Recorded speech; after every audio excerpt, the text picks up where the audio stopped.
Détendez toutes les tensions qu'il pourrait y avoir au niveau des épaules, du cou, des trapèzes, de la nuque, en quelques minutes grâce à cette vidéo de yin sur les épaules et la sphère de la nuque.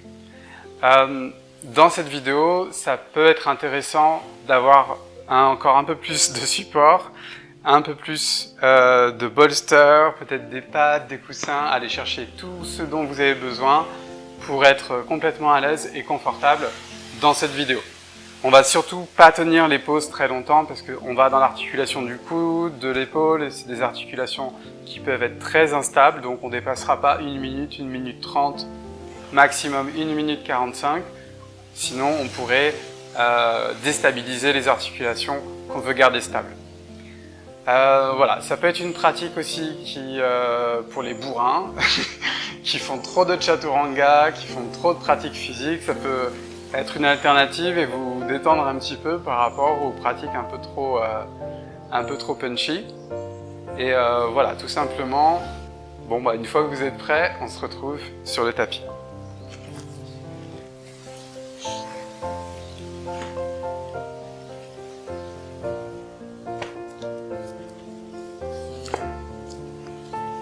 Alors j'ai oublié de me présenter, je m'appelle Cyril Shaker, je suis professeur de yoga à Saint-Pierre. Et en ce moment j'enseigne pas le yin, mais il y a d'autres profs qui sont très bien, qui l'enseignent. Et si vous êtes dans le coin, vous pouvez aller les voir. Ok. Placez vos coudes sur les blocs. Peut-être que je serai amené à enseigner les yin de nouveau, je sais pas. Donc ici, vous allez placer les coudes sur les blocs. Peut-être vous allez avoir besoin de plus de hauteur, peut-être moins de hauteur. C'est à vous de voir en fonction de ce que vous ressentez. Et rentrez la tête. Et placez le sommet du crâne en opposition avec les blocs. Utilisez peut-être les orteils crochetés, peut-être les pieds pointés. Allez dans une variation qui est la plus à l'aise pour vous, la plus confortable. L'idée étant d'ouvrir le haut du corps, le haut du dos, et éventuellement les aisselles, etc. On va rester là un petit peu. Donc détendez les mâchoires, détendez les épaules.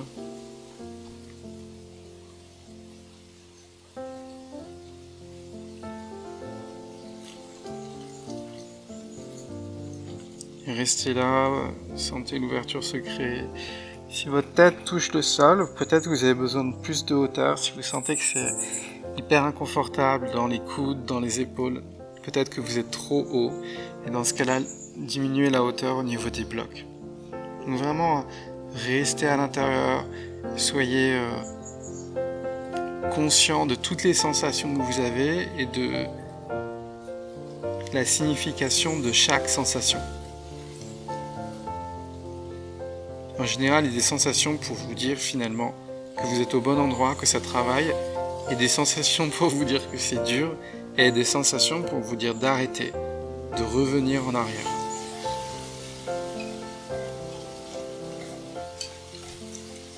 Puis lentement, sortez de la pause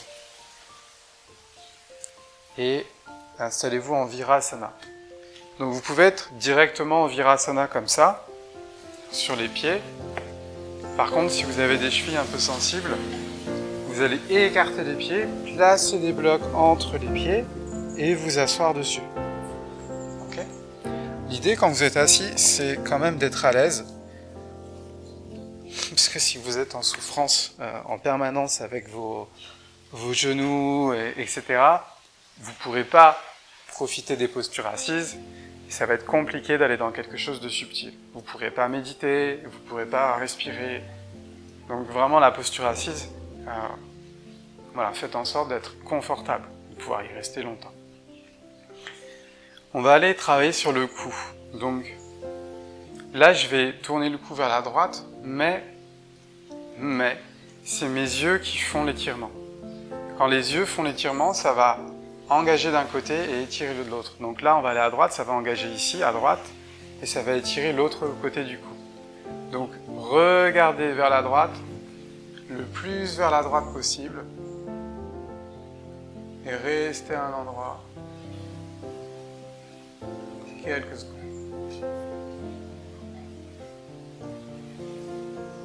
Regardez encore un peu plus à droite.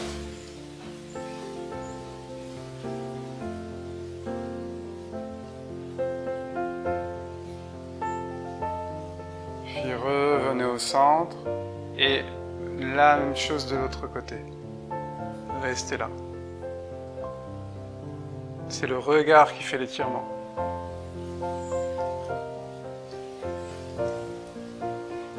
Sans compromettre. Donc il y a le côté gauche qui s'engage, le côté droit qui s'étire.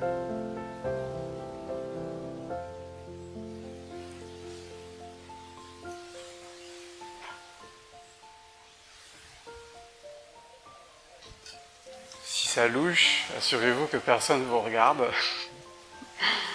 Et remontez. La même chose vers le ciel, regardez vers le ciel. Sentez que l'arrière du cou s'engage, que le cou lui s'étire, que la nuque s'engage.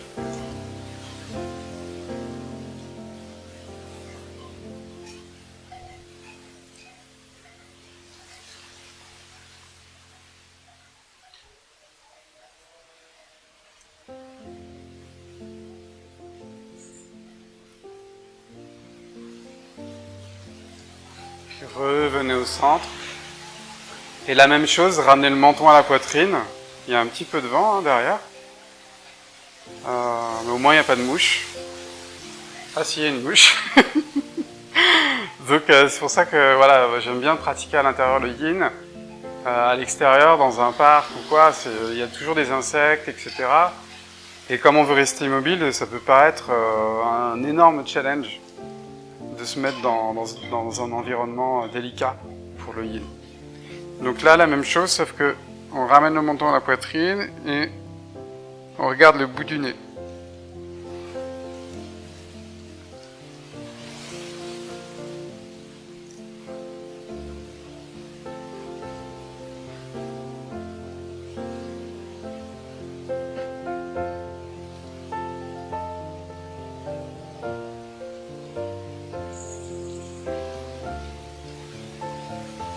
Puis lentement, revenez. On va aller tirer le pec, le petit pec, le grand pec, en allant dans une posture de torsion sur le ventre. Je vais vous montrer. Vraiment, soyez attentifs à vos sensations et comme d'habitude, allez viser le cœur, le ventre mou du muscle, le cœur fondant, si vous voulez. Je vais me mettre de ce côté-là, comme ça vous allez peut-être pouvoir voir. Donc, je vais placer mon coude à 90 degrés de cette manière-là et je vais utiliser les doigts de la main droite pour trouver une torsion. Donc, je me mets là, je peux prendre des pads, je peux prendre des blocs, je mets ma tête, vraiment pour éviter d'avoir la tête comme ça, comme si vous étiez presque décapité. Des fois, on voit ça. Donc, plus vous allez être dans la sensation, plus vous allez être au bon endroit. Donc, essayez d'étirer juste le pec à gauche, le sein gauche, et restez là. On ne va pas rester une éternité, mais trouvez néanmoins un endroit qui est OK pour vous, qui est confortable.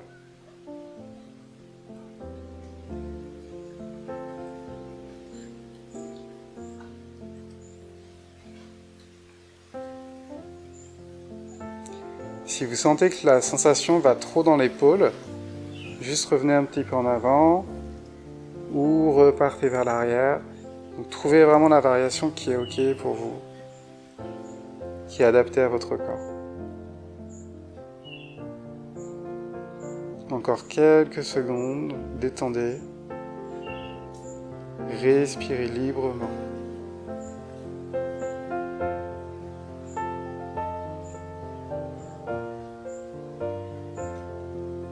Puis doucement sortez de la pause et trouvez la même chose de l'autre côté. Donc je vais me décaler.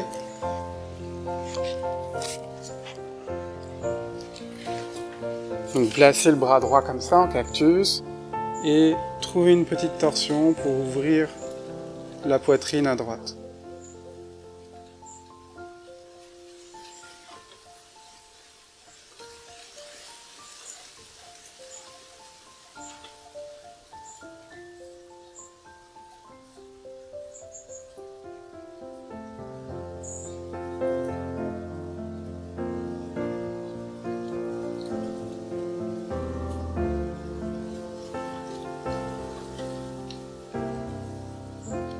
même s'il y a un peu de fond, j'ai quand même des insectes qui me grattent les pieds.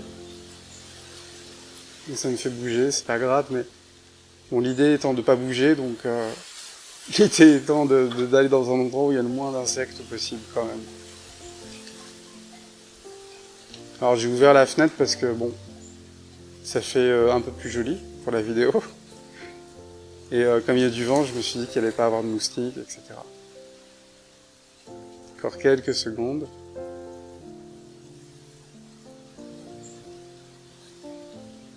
Puis revenez au centre. Et allongez-vous sur le dos. Les bras le long du corps. Pour un petit Shavasana. Vous pouvez placer des pattes sous la tête. Des coussins, posture de rebond, relâchez les bras, observez les sensations.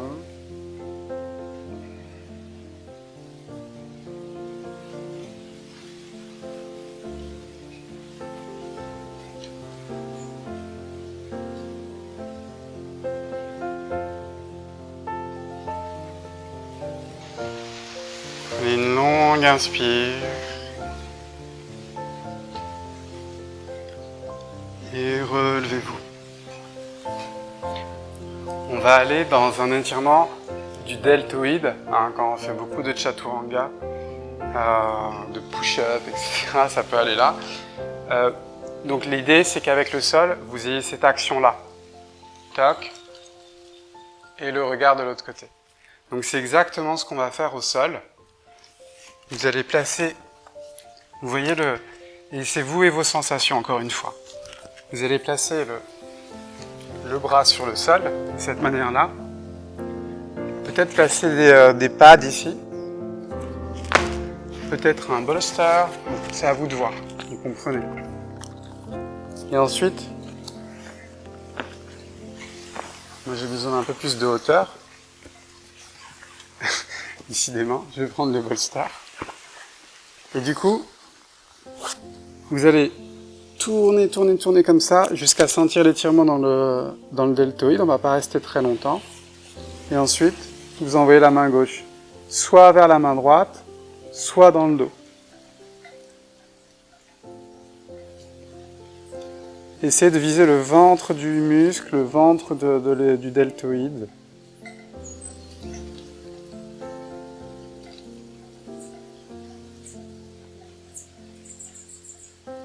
Respirez dedans. Encore une fois, comme on est dans l'articulation de l'épaule, on ne restera pas trop longtemps. Parce qu'on connaît les propriétés visco-dynamiques, visco-élastiques, visco-temporelles des fascias qui rendraient l'articulation de l'épaule trop instable si on tenait 4 minutes par exemple.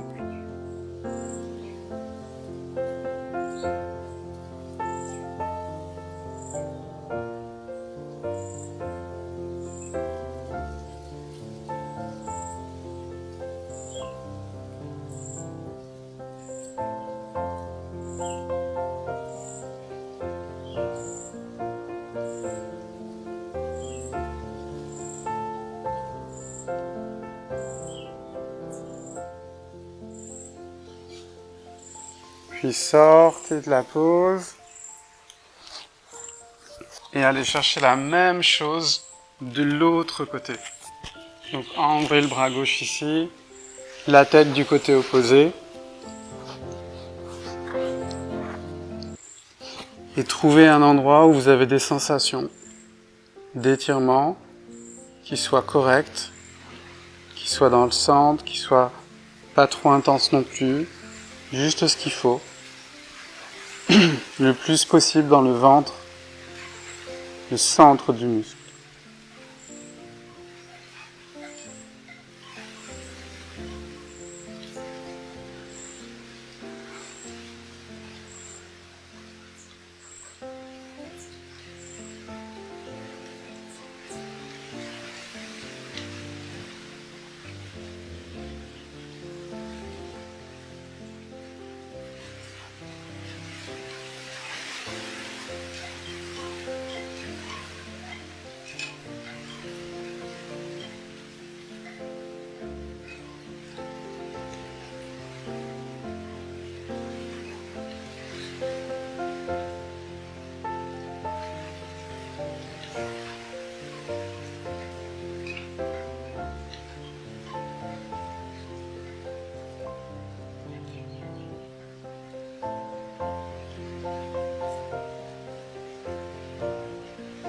Restez là encore quelques secondes.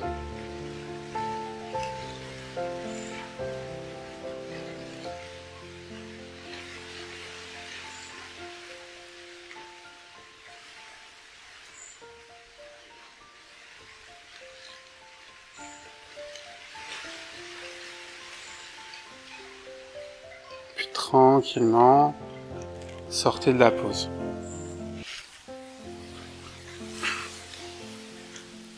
On va aller dans une dernière posture avec le bloc sous les omoplates. Donc, à peu près ici dans le dos. Une fois que vous avez le bloc sous les omoplates, à peu près ici dans le dos, on va placer le bloc sur le sol et prenez peut-être des coussins, etc. pour pas avoir la tête comme ça, la tête du pendu ou la tête du je sais pas quoi. Donc voilà, trouvez un endroit où ça s'ouvre, où c'est sain, où vous sentez que c'est ok. Donc c'est une posture qu'on peut tenir beaucoup plus longtemps parce qu'on ne va pas aller impacter les épaules et les coudes de trop ni les genoux.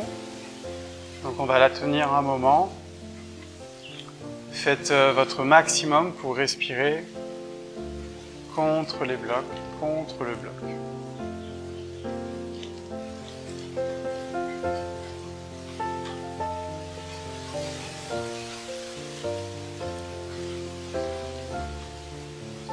Et laissez-vous aller.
Trouvez des respirations de plus en plus amples.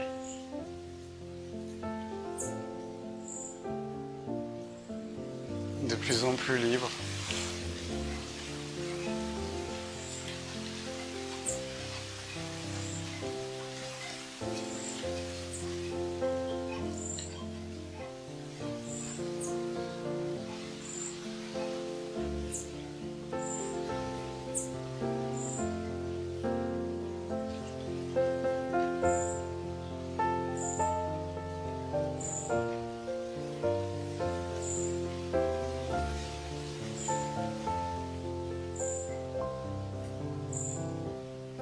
Puis tranquillement, sortez de la pause. Et on va aller peut-être prendre 2 blocs. Si vous avez des blocs en mousse, c'est peut-être intéressant pour l'aisselle. Et là, on va ramener le bloc sous l'aisselle droite et l'autre bloc sous la tête. Peut-être vous changez d'étage avec le bloc. L'idée, c'est de ne pas avoir la nuque comme ça qui va vers l'épaule. Et ça peut être assez intense. On va impacter une zone qui est située au niveau du grand dorsal, au niveau du dentelé antérieur. C'est des zones qui sont extrêmement tendues et qui bloquent un peu la respiration. Vous allez voir qu'en passant un peu de temps dessus, il y a des chances que ça se détende. Et en se détendant, ça va aussi vous donner plus d'amplitude respiratoire probablement. Ou si c'est douloureux, mettez quelque chose de plus bas, un bloc en mousse.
Donc là, on peut rester longtemps parce qu'on est très bien supporté. Et c'est pas trop dans l'articulation que ça va, ou que ça risque d'aller. Puisque on n'est même pas dans un étirement, mais on est dans une compression. C'est comme si on allait chez l'ostéo. Quand il vous met les doigts dans les selles pour détendre. Puis poussez avec le coude. Et allongez-vous sur le dos. Et observez votre respiration. Probablement que le poumon droit, il a plus d'amplitude respiratoire.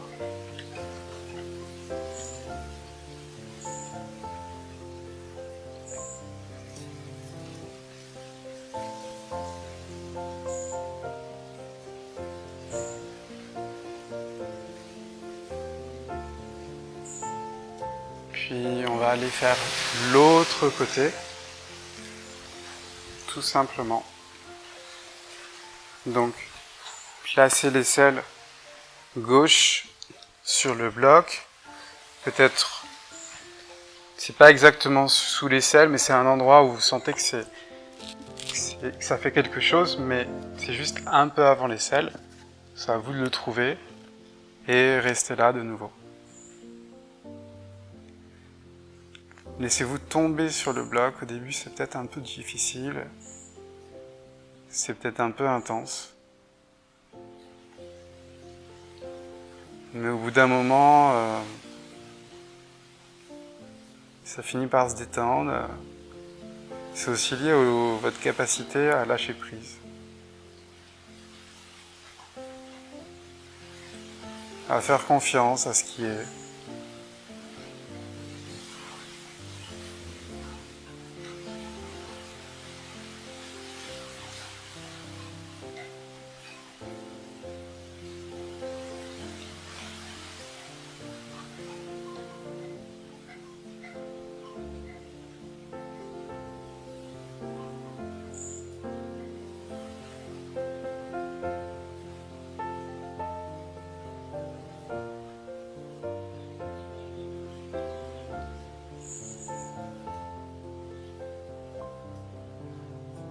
Vous pouvez inspirer contre le bloc.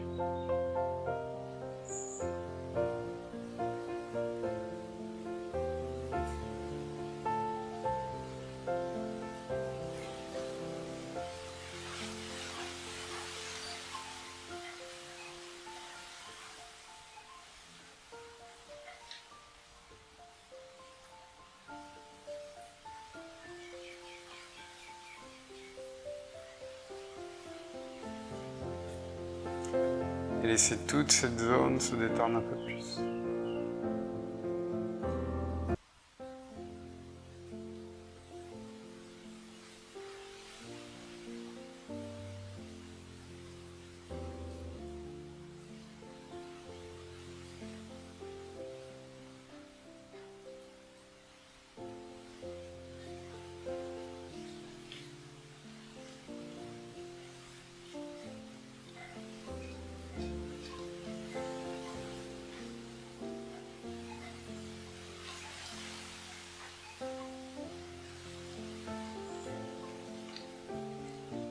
Puis doucement, sortez de la pause.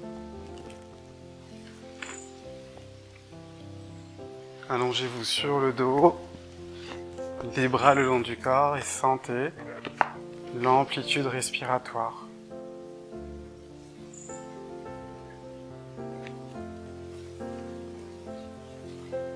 Vous pouvez rester là aussi longtemps que c'est utile, agréable pour vous.